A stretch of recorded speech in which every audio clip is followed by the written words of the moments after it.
Hello guys. I just want to share our Maguindanao suman. Yan po ang aming suman, binalot sa dahon ng saging, pero intro muna tayo guys.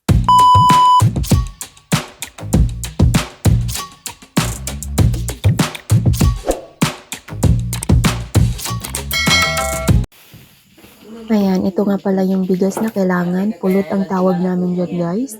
Malagkit na bigas po yan. Ayan, si lola ko nag-prepare na ng dahon ng saging na pangbalot sa suman. At dahil sa ako ay taga-video lang, si nanay ko yung taga-gata ng niyog. Ayan, kinukuha niya yung coconut milk. At ayun, natapos na si mother piga ng gata ng niyog. Kaya ayan, isasali na namin sa malaking kaldero. Magluluto kami ng madami kasi madami din kami nakakain. Kaya yan.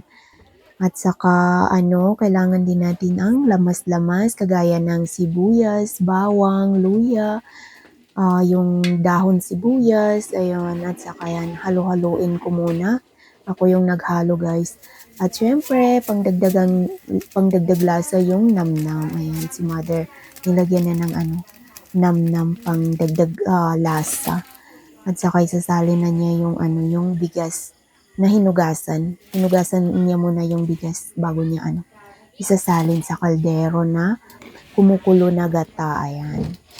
Ayan, yan yung ating coconut milk na press galing mismo sa aming niyogan. Ayan. Ayan, meron pang natitirang bigas, kaya isasalin niya lahat-lahat ng bigas. Kung gaano pala kadami yung bigas, ganun din kadami yung sukat ng ating coconut milk. Ayan, halu-haluin ko muna. Half cook lang ito guys, kasi after mabalot ng dahon ng saging mamaya, lutuin muna natin uli. Ayan. At yan, pag ready na, ibalot na natin ng dahon ng saging. Ayan. Ayan, ganyan po namin ibinabalot. At dahil sa gusto ko ibahagi sa inyo, ako ay taga-video lang. At yan, ganyan namin ibinabalot ang aming suman. Ayan guys. At dahil sa gusto ko na rin ibahagi sa inyo kung ano yung usapan nila habang nagbabalot sila ng suman, hindi muna ako magsalita at pakinggan nyo muna yung usapan ng aking mga pamilya. Ayan. Bariana loro ni sabat sa baba. Ya di ba si Mumpit mama siglong? Nando ba to si Mumpit? Unto la traka. Lu sa panogir. Naponi kinalakin. Kana kadoni na ni gu.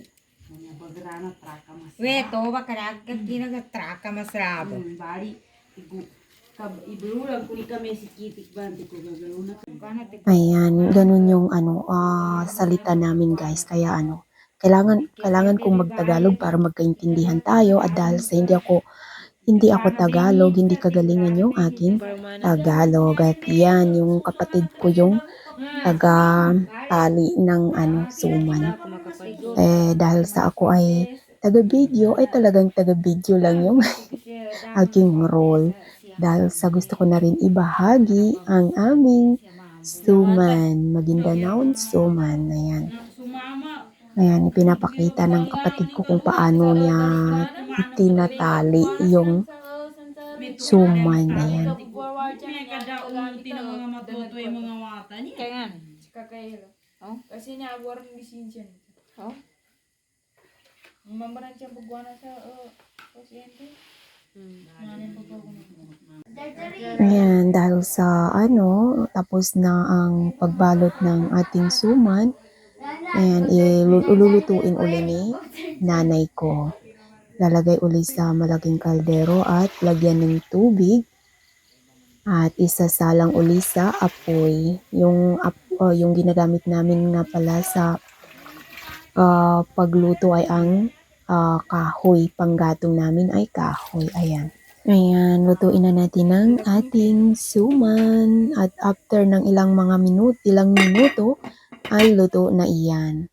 At dahil sa luto na guys, ipakita ko sa inyo ang aming suman na malagkit. Suman na malagkit. Yan. Yan yung aming Maguindanao suman.